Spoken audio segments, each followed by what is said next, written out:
주님 곁으로 날 이끄소서. 내 모든 것 다 드리며 주 음성 듣기 원해. 나의 참 소망 그 무엇과도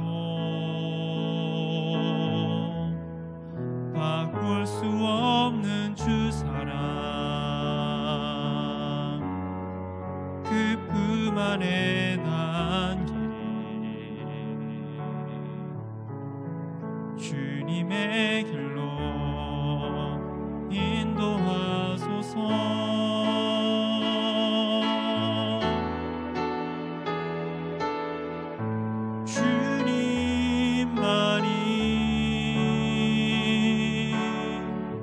내 모든 것 되시니 주님만을 더 알게 하소서. 주님 곁으로 날 이끄소서.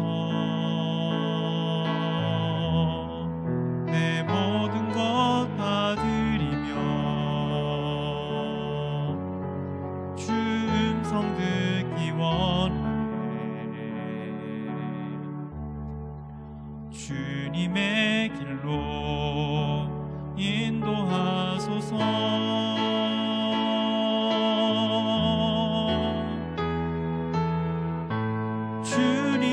주님만이 내 모든 것 되시니 주님만을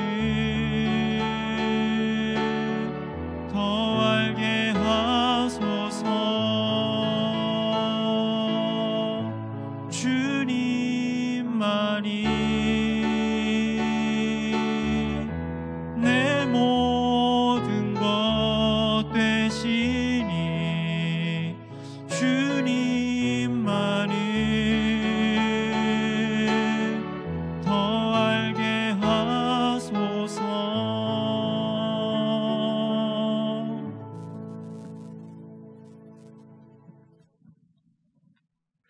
네, 함께 말씀을 보도록 하겠습니다. 오늘 주시는 말씀은 고린도전서 15장 35절부터 41절의 말씀입니다. 제가 봉독해 드리겠습니다. 누가 묻기를 죽은 자들이 어떻게 다시 살아나며 어떠한 몸으로 오느냐 하리니, 어리석은 자여, 내가 뿌리는 씨가 죽지 않으면 살아나지 못하겠고, 또 내가 뿌리는 것은 장래의 형체를 뿌리는 것이 아니요 다만 밀이나 다른 것에 알맹이 뿌리로되, 하나님이 그때로 그에게 형체를 주시되 각 종자에게 그 형체를 주시느니라. 육체는 다 같은 육체가 아니니 하나는 사람의 육체요, 하나는 짐승의 육체요, 하나는 새의 육체요, 하나는 물고기의 육체라. 하늘에 속한 형체도 있고 땅에 속한 형체도 있으나 하늘에 속한 것의 영광이 따로 있고 땅에 속한 것의 영광이 따로 있으니, 해의 영광이 다르고 달의 영광이 다르며 별의 영광도 다른데 별과 별의 영광이 다르도다. 아멘. 오늘은 고린도전서 강의 39번째 시간입니다. 오늘 말씀은요, 옛 창조 안에 있는 다양한 몸들의 관계에 대한 내용들입니다. 오늘 본문에서는 이런 질문이, 두 가지 질문이 이제 주어져 있는데요. 하나는 부활은 어떻게 진행되는가 하는 것이죠. 그리고 두 번째 질문은 부활한 자의 몸은 어떤 몸인가 하는 것입니다. 지금까지의 논의는 부활이 있느냐 없느냐의 논의였다면, 오늘 내용은 부활이 있는데 그 부활은 실제로 어떻게 일어나느냐를 다루는 그런 내용이라고 하겠습니다. 사도 바울이 오늘 이 부활에 대한 이야기를 하면서 하나님께서 창조하신 그 창조를 머릿속에 기억하면서 오늘 말씀을 전개를 하고 있습니다. 자, 35절 말씀 우리 같이 볼까요? 누가 묻기를 죽은 자들이 어떻게 다시 살아나며 어떠한 몸으로 오느냐 하리니. 자, 35절에서 죽은 자들이 어떻게 살아나느냐, 어떤 몸으로 오느냐, 그런 질문이죠. 잘못된 이제 부활의 이해를 먼저 우리가 살펴봐야 될 것 같은데요. 죽은 사람이 살아난다고 할 때 두 가지 잘못된 이해가 있어요. 하나는 주로 이단들 또 가연설을 주장하는 사람들의 생각인데 영으로 부활한다는 생각이에요. 그러니까 몸은 없고 영으로 부활한다는 거죠. 가연설을 주장했던 사람들은 어떻게 주장을 했냐면 예수님도 직접 인간의 몸을 입고 이 땅에 오신 게 아니고 그냥 영으로 이 땅에 오셨다가 가신 것이다, 이렇게 주장을 하거든요. 근데 사실 그렇지 않죠. 예수님이 이 땅에 2000년 전에 오실 때는 인간의 몸을 입고 성육신 하신 것이죠. 영으로 왔다, 영으로 간 건 아니라는 거죠. 부활도 마찬가지입니다. 영으로 부활하는 게 아니라 몸으로 부활하는 거죠. 죽은 자의 부활입니다. 또 두 번째 잘못된 생각은 유대 랍비들이 가르친 생각인데요. 우리가 부활할 때는 그냥 우리가 지금 죽기 전에 이 몸, 우리가 평소에 가지고 있었던 이 몸으로 부활한다는 거죠. 유대 랍비들이 가르치던 생각입니다. 근데 이 두 가지 다 잘못된 생각입니다. 사도 바울이 이것에 대해서 이야기를 하고 있죠. 부활은 분명히 일어나는데 우리가 부활할 때는 분명히 다른 몸으로 부활한다라는 것을 이야기하고자 합니다. 자, 36절을 한번 볼까요? 어리석은 자여, 내가 뿌리는 씨가 죽지 않으면 살아나지 못하겠고. 자, 36절에서는 어리석은 자라고 이제 부르고 있는데요. 어떤 사람이 어리석은 자일까요? 부활을 믿지 못하는 사람이 어리석은 자입니다. 부활을 믿지 못한다는 것은 하나님의 능력을 믿지 못하는 거죠. 죽은 자를 일으키시는 그 하나님의 능력을 믿지 못하는 자가 어리석은 자입니다. 사도 바울은 이 씨 뿌리는 비유를 들고 있는데요. 여러분, 씨를 뿌릴 때 그 씨가 자라서 뭐 곡식이 되거나 열매가 나잖아요. 예를 들어서 벼를 한번 생각해 보세요. 자, 벽씨를 뿌렸습니다. 그리고 이제 벼가 자랍니다. 근데 씨는요, 뭐 벽씨를 뿌리던 뭐 밀씨를 뿌리던 보리씨를 뿌리든 간에 씨는 모양은 비슷하죠. 근데 그 곡식이나 그 열매는 전혀 다른 모양으로 나와요. 그러니까 씨를 봐서는 이게 밀이 될지 뭐 보리가 될지 뭐 벼가 될지 잘 모르는 거죠. 근데 뿌려놓으면 자라면 전혀 다른 모습으로 나오는 겁니다. 이것을 이제 사도 바울이 이야기하면서 씨가 땅에 떨어져서 썩으면 전혀 다른 모습으로 나오잖아요. 마찬가지로 우리가 죽으면 부활하게 되는데 이전과는 전혀 다른 몸으로 우리는 부활을 하게 된다는 것을 이야기합니다. 자, 37절 한번 볼까요? 37절. 또 내가 뿌리는 것은 장래 형체를 뿌리는 것이 아니요 다만 밀이나 다른 것에 알맹이 뿐이로되. 자, 여기서는 이 미래에 우리가 얻을 새로운 몸과 지상의 몸을 비교를 하죠. 그래서 지상의 몸은, 우리가 가지고 있는 몸은 씨 뿌릴 때 씨와 비슷한 거죠. 미래에 어떤 곡식이 날지 어떤 열매가 날지 알지 못해요. 씨의 모양 갖고는 우리가 짐작을 하지 못합니다.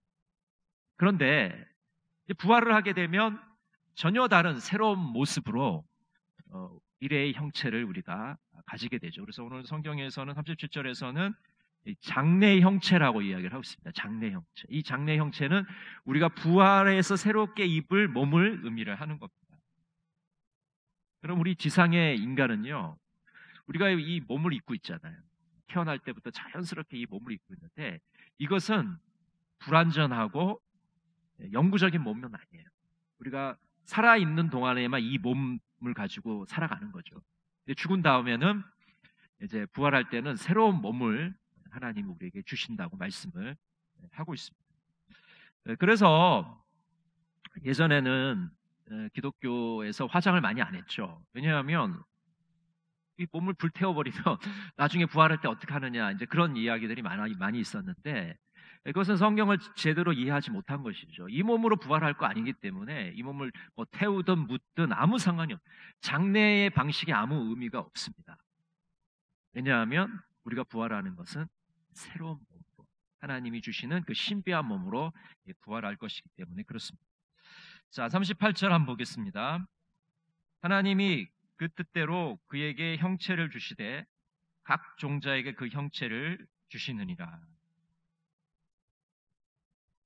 씨가 뿌려지면 그 씨가 자랄 때는 하나님께서 원하시는 형체대로 자라게 하십니다. 그래서 그 씨를 뿌려 놓으면 그 씨가 뭐 벼가 되기도 하고 보리가 되기도 하고 뭐 밀이 되기도 하고 뭐 각자의 형체를 가지게 되는 것이죠. 여기서 우리가 이제 중요하게 봐야 될 것이 이 씨와 장래의 형체는 공통점이 몸에 있는 게 아니고요. 하나님이 그것을 만드셨다는 데 있습니다. 그러니까 우리의 이 지상적인 몸과 우리가 이 지상에서 갖고 있는 이 몸과 이제 부활한 후에 우리가 입을 이 몸은 하나님이 만드셨다는 것이 공통점. 이 지상의 몸과 우리가 부활 후에 입을 몸은 공통점이 없어요. 근데 유일한 공통점은 하나님이 둘 다 만드셨다는 공통점을 가지고 있는 것이죠. 부활은 창조주 하나님의 사역이고 거기에는 분명한 변화를 내포하고 있는 것입니다. 자, 39절을 우리 한번 볼까요? 육체는 다 같은 육체가 아니니 하나는 사람의 육체요, 하나는 짐승의 육체요, 하나는 새의 육체요, 하나는 물고기의 육체라. 자, 사도 바울이 이제 지상의 몸, 우리가 지금 가지고 있는 이 육체에 대해서 설명을 하죠. 육체에도 종류가 굉장히 많습니다. 그렇죠? 사람의 몸이 다르고 새의 몸이 다르고 또 물고기의 몸이 다르고 각자의 몸들이 다, 육체들이 다 다르다는 것을 사도 바울이 이야기를 합니다. 자, 40절 한번 볼까요? 40절. 하늘에 속한 형체도 있고 땅에 속한 형체도 있으나 하늘에 속한 것의 영광이 따로 있고 땅에 속한 것의 영광이 따로 있으니. 자, 하늘에 속한 형체, 땅에 속한 형체를 이야기합니다. 땅에 속한 형체는 금방 우리가 얘기했듯이 이 땅을 딛고 살아가는 뭐 짐승들, 동물들, 그런 것들의 육체의 형체들이죠. 하늘의 형체는 어떤 겁니까? 저 하늘에 떠 있는 천체들이에요. 그래서 뭐 해와 달과 별, 이런 것들의 형체입니다. 여러분, 태양이 다르잖아요. 그렇죠? 태양의 모양도 다르고 달이 똑같습니까? 달도 모양이 다르고 별들도 얼마나 다 다르잖아요. 각각의 형체들이 다 다르기 때문에, 물론 우리 눈에 보이기에는 다 똑같은 빛처럼 보이지만은 자세히 이제 들여다보면 각각의 그 행성들과 항성들의 모양이 다 다르다는 것을 우리가 알 수가 있습니다. 뭐 태양계도 마찬가지잖아요. 뭐 수성, 뭐 금성, 지구, 뭐 명왕성, 천왕성, 이런 것들이 있지만 겉으로 보면 다 동그랗게 보이지만은 사실 들어가 보면 다 각각의 모양이 다르다는 것을 우리가 알 수가 있죠. 자, 41절입니다. 해의 영광이 다르고 달의 영광이 다르며 별의 영광도 다른데 별과 별의 영광도 다르도다. 자, 영광이란 말을 썼는데 이 영광의 말을 빛으로 바꾸면 됩니다. 광채로 바꾸면 되겠어요. 해의 광채가 다르고요, 달의 광채가 다르고 별의 광채가 다르고 별과 별들의 광채가 다른 것이죠. 그래서 여러분, 우리가 밤하늘에 이제 하늘을 이렇게 딱 쳐다보면은 뭐 밝게 빛나는 별이 있는가 하면 아주 어둡게 빛나는 별이 있고 아예 안 보이는 별도 있어요. 근데 그건 거리가 멀어서 그런 것이지 실제로 없는 건 아닙니다. 우리 눈에 안 보인다고 해서 없는 건 아니죠. 분명히 있는데 거리라든지 밝기에 의해서 우리가 보이지 않는 것이죠. 그래서 각자의 별들이, 천체들이 이 빛을 비추고 있는데 우리 눈에는 보일 수도 있고 안 보일 수도 있죠. 그러나 각자의 빛을 가지고 있고 광채를 가지고 있습니다. 자, 오늘 본문에서 사도 바울이 이야기하고자 하는 건 뭡니까? 부활은 반드시 있다는 것이죠. 그런데 그 부활을 어떻게 해서 경험하냐면 죽음을 통해서 부활을 경험할 수가 있는데, 죽지 않으면 부활을 경험할 수 없습니다. 씨가 땅에 떨어져서 썩어야 줄기가 나는 것처럼 우리는 죽음을 경험한 이후에 부활을 경험하게 되는 것이죠. 근데 중요한 사실은 우리가 부활할 때 입을 몸은 우리가 지상에서 가지고 있던 이 몸이 아니라는 겁니다. 예전에 부흥사님들이 그런 설교 많이 했잖아요. 예를 들어서 몸에 흉터가 있는 사람, 몸에 장애가 있는 사람은 나중에 부활할 때 이런 거 하나 없이 가장 젊었을 때 가장 멋진 모습으로 부활합니다. 이런 설교 많이 했거든요. 그건 완전 성경하고 다른 얘기하는 겁니다. 굉장히 이제 유대교적인 이해죠. 그렇지 않습니다. 우리가 입을 이 부활의 몸은 전혀 다른 몸이에요. 그리고 예상할 수도 없고 예측할 수도 없는 그런 신비로운 몸을 하나님이 입혀 주시는 것입니다. 그리고 이단들이 주장한 것처럼 영적인 부활도 아닙니다. 육체가 없는, 몸이 없는 그런 부활도 전혀 아니고 새로운 몸을 우리들에게 입혀주시겠다고 약속하고 계시는 것입니다. 이런 새로운 몸, 부활의 몸을 입으시기를 간절히 바랍니다. 자, 함께 기도하겠습니다. 세 가지 기도 제목 갖고 기도할 텐데요. 첫 번째 기도 제목은 코로나 3차 대유행이 안정화되도록 기도해 주시고요. 두 번째 기도 제목은 현장 예배가 회복될 수 있도록 기도해 주시기를 바랍니다.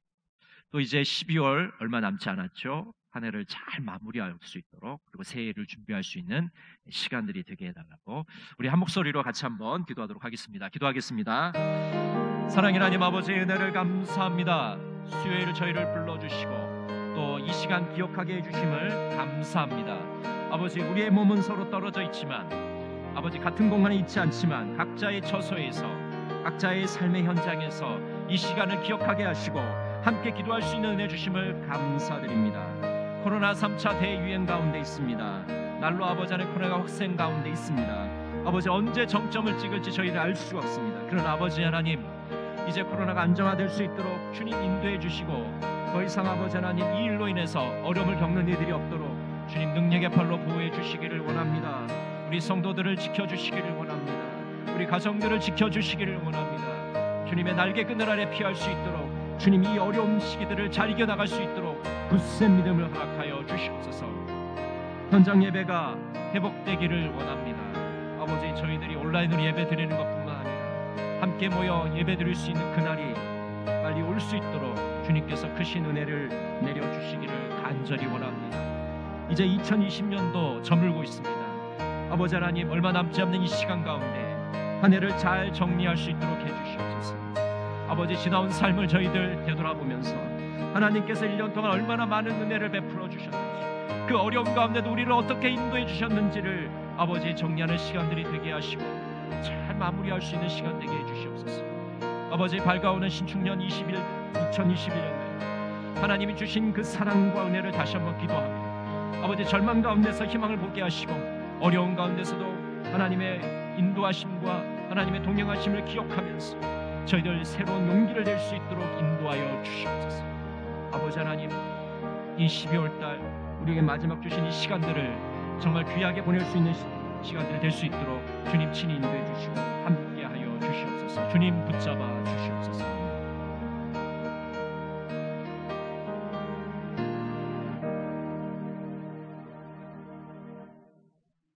사랑의 하나님 아버지, 은혜를 감사합니다.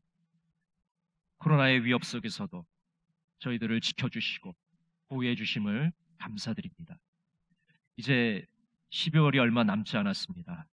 아버지 하나님, 바쁜 가운데 연말을 보내지 않게 하시고 조용히 한 해를 마무리하며 새해를 준비한 복된 시간이 되기를 원합니다. 저희들 기도 가운데 나가게 하시고 하나님의 말씀을 사모하는 자들이 되게 하여 주시고 부활의 소망을 가지고 이 절망의 시간들을 이겨나갈 수 있도록 도와주시옵소서. 주님 함께하여 주옵소서. 예수님의 이름으로 기도드립니다. 아멘. 지금은 주 예수 그리스도의 은혜와 하나님의 놀라우신 사랑과 성령의 교통하심과 인도하심이 부활의 소망으로 이 코로나의 위기를 견디기를 원하시는 동강의 모든 성도들 머리 위에 가정 위에 지금부터 영원토록 함께 하시기를 간절히 축원하옵나이다. 아멘.